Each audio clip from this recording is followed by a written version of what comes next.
Welcome back to the channel. Today we're going to be doing a one-year review of our SCAG EVZ that we purchased in January of 2023 this year. It is currently December 21st, 2023. I wanted to get this out before the end of the year. So without further ado, let's get into it. First off, I'm going to break here and I'll grab the camera and we'll do a one around of the mower, let you see its current condition. It is dirty. I've been using it and I didn't clean it. All right, we're going to do a walk around on this. This is front. Like I said, the unit is quite dirty. I haven't cleaned it or anything. It's got a few scrapes and scars.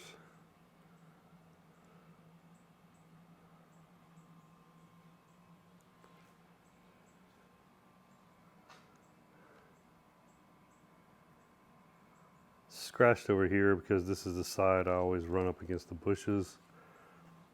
There's the battery.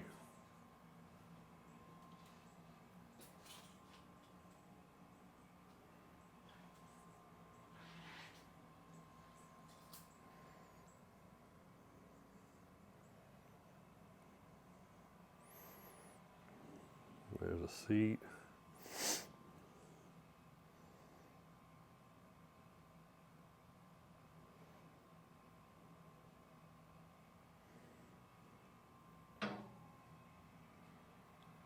Currently we have 35.9 hours. We are resting at 50% state of charge. And I'll let you know why that's significant later on in the video. The mower's been absolutely awesome this year. We had one issue with the connecting rod that goes between this stalk and the potentiometer that tells the computer, where it's at. There was a difference of opinion between these two, so the mower wouldn't move. Whenever something doesn't agree with the propulsion system, if they're not in agreement, then nothing happens.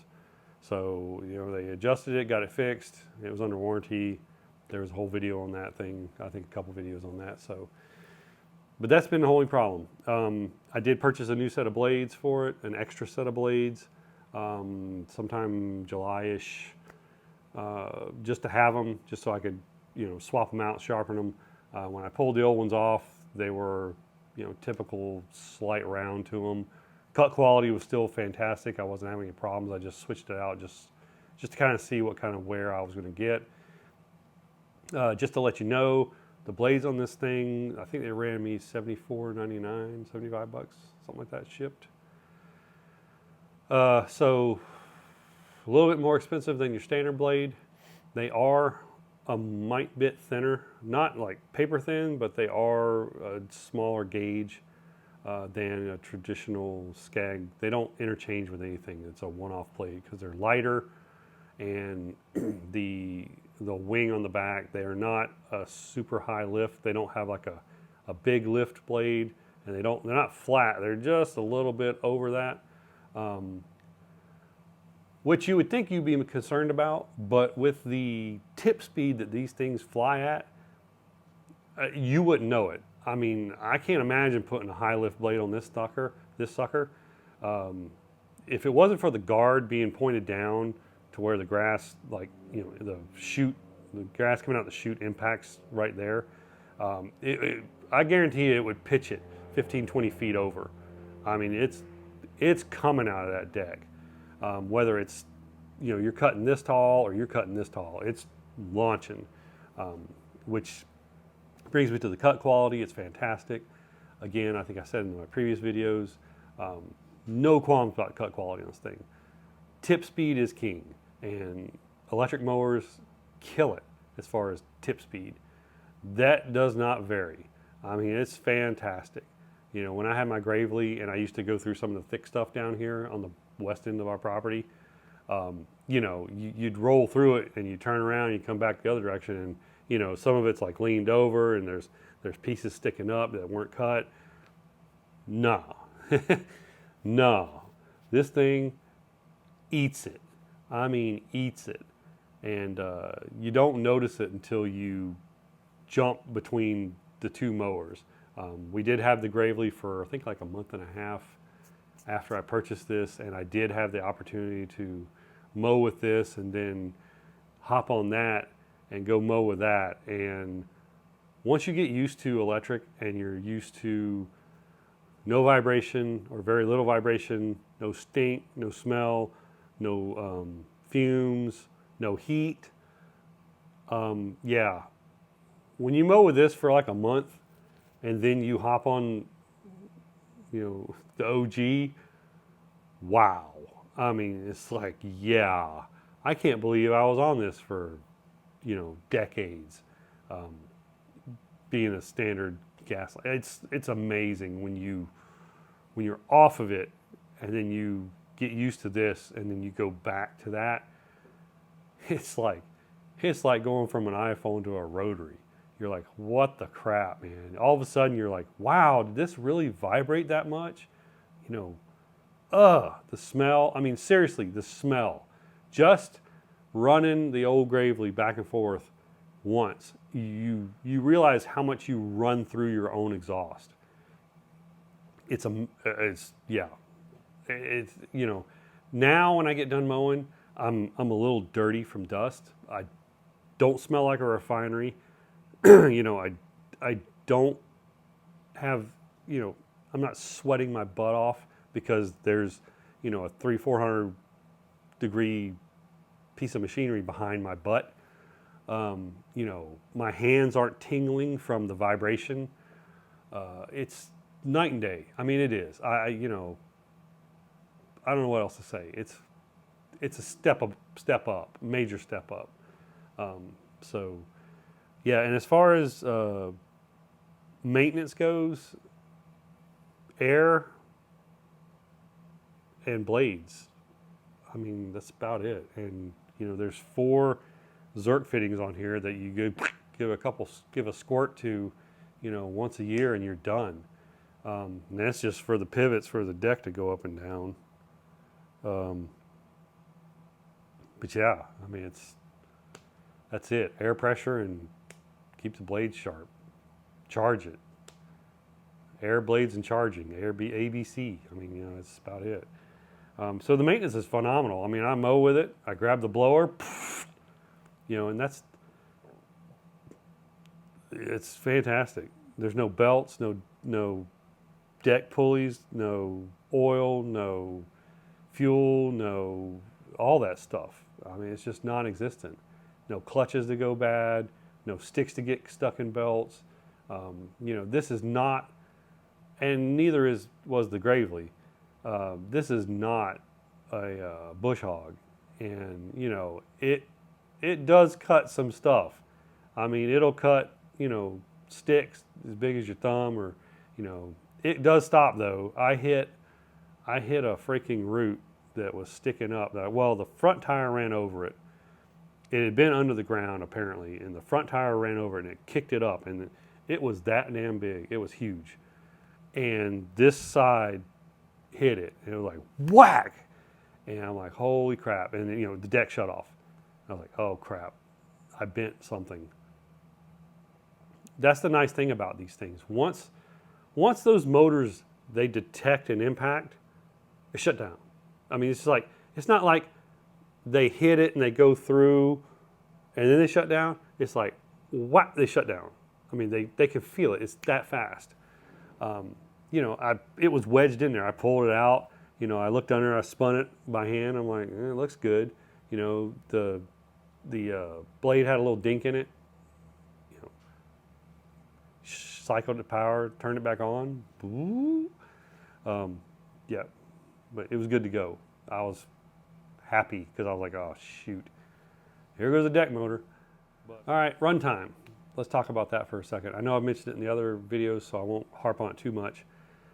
I have 0.9 acres. My neighbor has the same lot size, but his is only half an acre. He lets the rest of it go. So I mow an acre and a half. In the summer, it's twice a week, and in the fall, it's like once a week, and then like this time of year, it's once every week and a half, 2 weeks, something like that. So I do an acre and a half-ish, and it's a little different. I have St. Augustine, he has zoysia, and the west side of the property is a mixture of St. Aug, Bahia, torpedo, weeds, garbage. So, you know, I usually start, if I start at 100%, I end at like 40%, or, you know, 45, between 45 and 35%. It really depends. It depends on the grass height, the moisture content of the grass, whether it's, I do it in the morning and it's dewy, or I do it in the afternoon and it's dry. It all matters. And, you know, we'll go over that in a little bit as far as why. But yeah, you know, it's no big deal. My usual method of procedure is, you know, I mow with it. When I come in, whatever charge state it is, I plug it up. I charge it to like 50, 60%, and I unplug it. I stop. I usually put a timer on my phone to let me know, because it's 20% per hour. So it's like, if you're stone dead, it's like 5 hours-ish or more. Excuse me. It's like 5 hours or a little bit more to fully charge it, depending on how it's balancing. So, you know, I charge it to 50%, 60%, and I unplug it. I stop. It's better for the battery, especially the chemistry that's in here, NMC. They don't like being 100%. Don't do it. They like being at 50% for storage. The worst thing you do with this mower, or any mower with NMC battery cells, is to use it, fully charge it, unplug it, and let it sit for a week. And then go back, use it, fully charge it, and let it sit for a week. Bad idea. It'll work, it'll last, but you won't get the cycle count that you would if you know, kind of do a couple little simple things like I do and take care of the pack. So that being said, I usually run it between, you know, and my like I said, when I finish it, I plug it, I charge it 50, 60%, and the day I mow, whether it's a Tuesday or Friday or whatever I'm mowing, the cycle I'm mowing on, you know, that morning I know I'm going to mow. I come out here, I plug it in, and I let it finish topping up, and whenever I decide to mow, I come out, I unplug it, whether it's at 80%, 90%, or 100%, I just unplug it, hop on, do my stuff, and rinse and repeat. When I come back, I blow it off, park it, plug it in, let it charge to 50, 60%, and unhook it. So that's that. Enough on charging stuff, but we can go more on that later. Things I miss from my other mower. The Gravely was a 60-inch deck. I don't need a 60-inch deck. It was nice to have a 60-inch deck. It was a nuisance sometimes because some of the hills and, you know, the way the yard undulates. The 52 is fine. I do miss the width on this side of the 60-inch deck, being able to really run up close to something without getting the mower too close. It's 52. This one sticks out. I don't mind it. Coming in close to some stuff like the house on the back and stuff like that, it's easy. I don't mind it. It's okay. It's just some of the stuff that's sticking out, like spigots and stuff like that, they get real close, you know, to the tires and stuff like that, and it like, you know, you're like, oh. So it's a little more nerve-wracking. The last thing I want to do is knock a freaking spigot off or catch a freaking downspout or something like that. It's just something I've got to get used to. It's not, I've gotten used to it. It's not a fault of the mower. It's just different.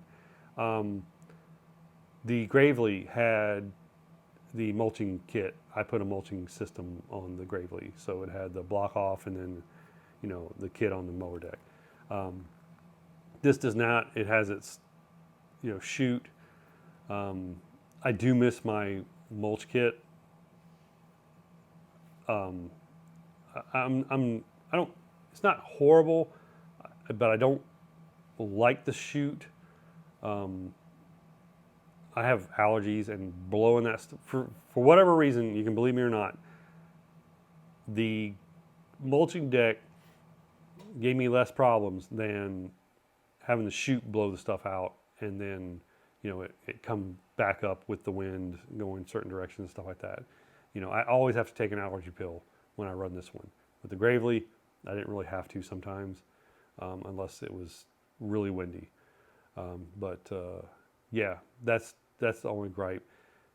They don't have a mulching kit for this unit, SCAG, which is odd. I don't know if they don't think about it or just don't care or whatever. It's kind of weird because this mower is based off the Patriot, I think, or the Liberty. I can't remember which one it is.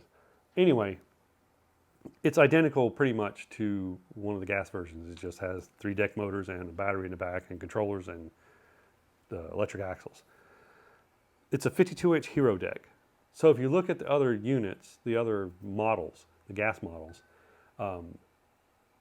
they have a mulching kit for it. And, you know, I'm like, you know, the one thing, the blades are different. I can't just go buy the blades. I can't go buy the mulching kit for the Hero deck because the blades are different, which is not really a big deal, but these are not mulching blades because they're not high lift. But I'd like to be able to try it and see if it would work and see what kind of load difference it would be and how it affects the runtime. But I can't remember what they are. I don't think they're $1,000, but it's like, I don't want to blow out $700-800 and then go, oh shoot, this doesn't really work good. SCAG, if you want to throw me a freaking mulching kit to try out, I'd love it. I'd appreciate it. You know, if it works great, I'll pay you for it. But there's a couple, I think one of the guys at the Ag Pro, they mentioned, you know, just, hey, just do the block off plate. And I'm like, it's not really a mulching. It's just like, you know, the stuff blows there and stops. It doesn't really, you know, I don't know how it would work. Anyway, there's a little differences between, you know, there's obviously differences between electric and gas. I don't know how it would work. I don't know how, you know, it's like, it seems like it would work, but I'm not sure in practice. Theory, it seems fine. Practice is something different. So, yeah, I would like to eventually have a mulching system. I'm just not sure how we're going to institute it. You know, we'll probably do something else, another video on that, if I decide to, or if I just tough it out and deal with the shoot. Things I change. If I was in charge of SCAG design, or any designer for that matter, I would put the charger on board. I just would have. I would have done a standard J1772 plug for like any EV, or the NACS going forward, because the plug, you know, it's good, it's robust. I just foresee it's, and I might throw a picture of it up here on the screen, but it has a bunch of large, like, you know, 1/4-inch size blades in it, and it's tight going in and out. And anybody that's dealt with electrical connections or cords or stuff like that, if you got a good tight connection and you were in and out, you know, twice a week for 52 weeks a year or whatever, you know, eventually you're going to get some wear. It's going to loosen up. And I just foresee it being a wear item. I'm not sure when or how long it's going to take, because obviously it's brand new. But it's just one of the things in the back of my mind. I'm like, when is this going to be a problem? You know, obviously you can buy a new charge port, you can replace the cable on the charger, but I just think it would have been better just it ain't like you don't have the room. Put the charger on board, have a standard either 120 you know, plug on it, just so you can plug it in and let it eat. I don't know why they did it. It could have just been I don't know what they decided or whatever. I would have done that. Lawyer crap. God love it. We can all agree to disagree or agree to agree. You know, freaking attorneys are the bane of our existence. They're the reason for every stupid sticker that's on this thing. every stupid safety system that doesn't really need to be there. It doesn't matter if it's this mower, a gas mower, that golf cart, your refrigerator, your oven, you know. Oh my God, I didn't know if I laid down under this mower and I turned on the blades that I would cut my leg off. So anyway, sorry. But, you know, just because this is electric, they've upped the lawyerese garbage on this, or, you know, the safety stuff. Any mower I've had, and y'all can comment down in the comment section if I'm way off base here. The Gravely, the Cub, the Sears, any of them. If the mower was on, if the motor was running, the stalks were in neutral against the safeties, deck was off, parking brake was on. This one doesn't have a parking brake, but it's electronic. You could get up, you know, and there's a stick in your way, or, you know, the garden hose, somebody left it out and you got to reel it up. You're like, ah, crap, you know, put the things up, get up, move the hose, get back on, hit the deck again and go. No problem. Not with this one. With this one, like right now, it moves. If I stand up,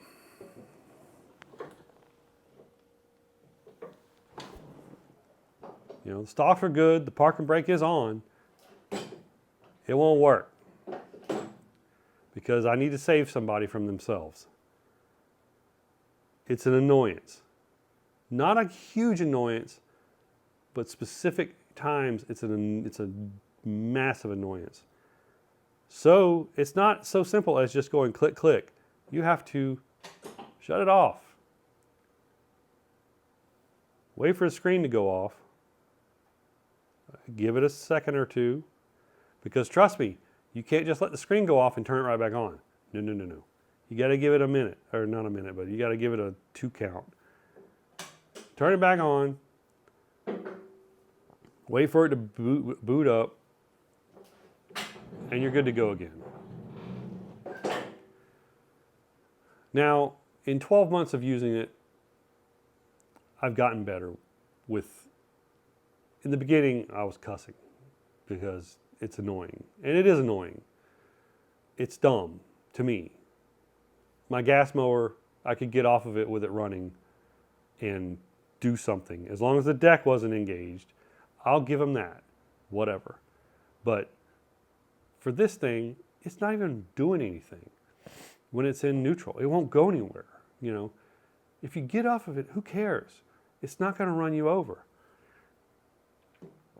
You know, I give them, you know, leave the deck off, whatever.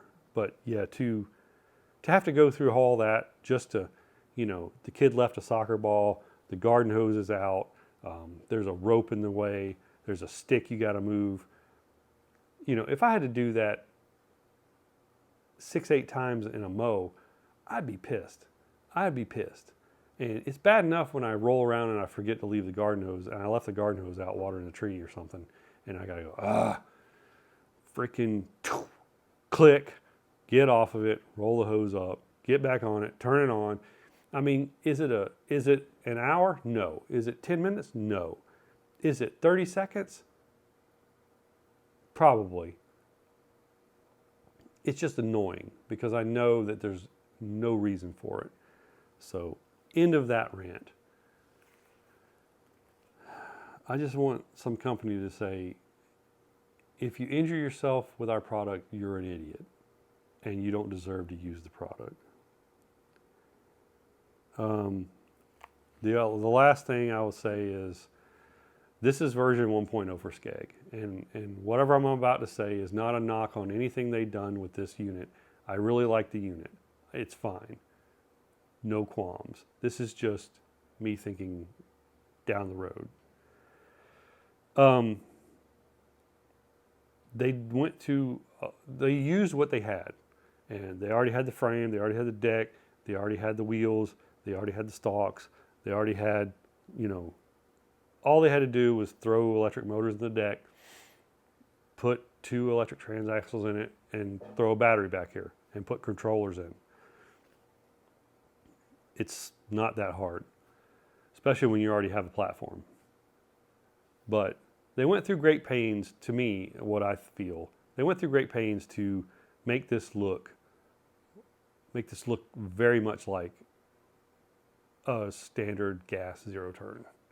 I mean, if you put this in a line, a 40-foot line, 40 foot away, you put it in a line at the dealership outside, you're going to be like, I don't see nothing different. I mean, it looks like they all look the same, and it's mainly because of these sponsons or tubs or whatever you want to call them. They serve no purpose. I mean, they have the cup holder in them and they have the screen in it and the switches, and they house the lights. But from a manufacturing standpoint, I'm sure it costs them quite a bit of money to do these, and they're hollow. There's nothing in it. I mean, literally nothing. This stuff, there's a bus bar that's mounted to the ground of it, the bottom of it here, but volumetrically, it's 95% empty. It's a waste of space. This thing, there's a cup holder and a light and a phone thing that somebody thought was a good idea, and the charge port is in this one. But again, 90% of the volume of this thing is empty. There's like no reason for it other than aesthetics. My thing I'm getting to is, with electric stuff, the nice thing about it is a lot of your conventional thought processes you can chuck out the window. The motor doesn't have to be back there. Obviously the motors are down at the bottom, but the battery doesn't have to be there. It's just there because it looks like a box and kind of resembles a motor, and it gives people comfort to think that it's almost similar, but not quite. The battery can be under here. The battery can be under the floor. The battery could be inside this thing. It could have the battery, you could split it and put it inside these boxes and not have it back here. So, I'm not digging on it. I'm just saying, 2.0, here's the box. Think out here. Do the deck different. It would be cool to have this thing on like a slide system where you could have a switch here, and say you want to get really close over here to something, and you just put, and the deck just goes out that way, and you're biased this way, or you're biased that way, or you can pivot it this direction like a road grader, or have 3 decks, 1 here, 2 out here, and this one's stationary, and you can adjust the height of it, and it doesn't move. These guys, they could pivot up. If you want to get through something narrow like a gate, just whoop. They land straight up and down right next to you, and then you can go on about your merry way. Or if you're just mowing and you don't need all 3 running, and you're trying to conserve battery power, just use the main center one and do the yard thing and put it back on the trailer. That's another thing. If you have the decks where they fold up like a bat wing, you could fit more mowers on the trailer or have more room in your trailer. Just thinking here. I mean, having the screen here, I can't tell you, when you're mowing and you're sitting here like this, guess where your arm is? Right over that screen. Excuse me. You have to physically look over. I'm not saying it would be a great thing, but put it right there. Seriously. I mean, I'm looking this way. I can look down and I can see everything I need to see right there. Or at least put charge indicators or something. What?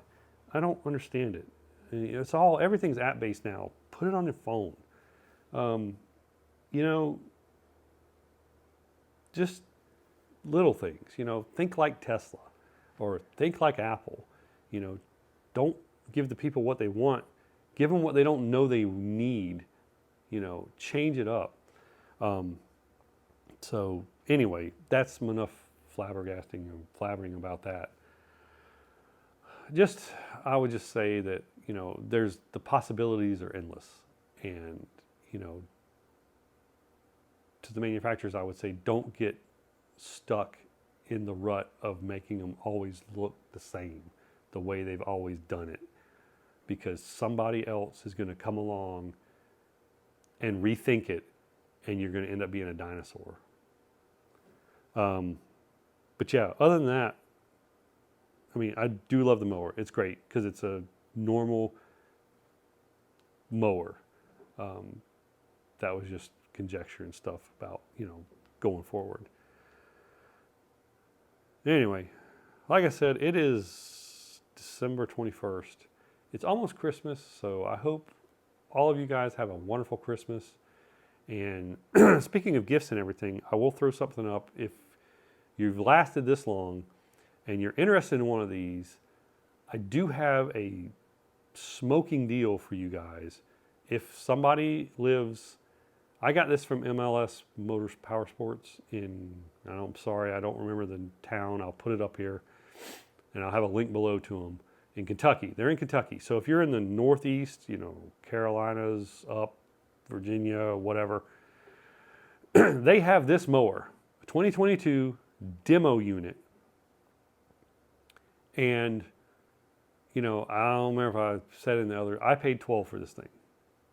So at the time, I got a good deal because MSRP was like 16 or 18 or some silliness like that. I paid $12 for it. I'm still happy with it.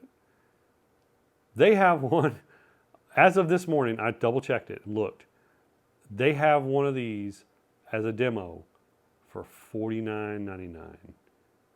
And I'm sorry, but you can't beat that with a freaking stick. For what you get and what you will get, you know, you get, I'm sure, the full warranty. They've used it for, I guess, demoing these things. Yeah, I mean, I'm pretty sure that's less than a comparable gas unit or right at it. So I'll throw a link and a picture up here. And if you made it this far, I appreciate it. And, you know, that's a smoking deal. I mean, I wish I would have freaking paid $49.99 for mine. And just to let you know how much they want to get rid of it, that's the cash price. It says on their website, cash price. I've been trying to do this video for 2 weeks now because I've been sick and I can't make it, can't do it. I finally made it through, I think. So when I started this, I looked at before a week and a half ago, it was $59.99. So I can't guarantee it's going to be there for you, but if you see this video and you're like, oh damn, I was going to get one, but hey, even if you have to drive 1,000 miles, that's a good deal. So yeah, I'll put it down at the bottom, and you know,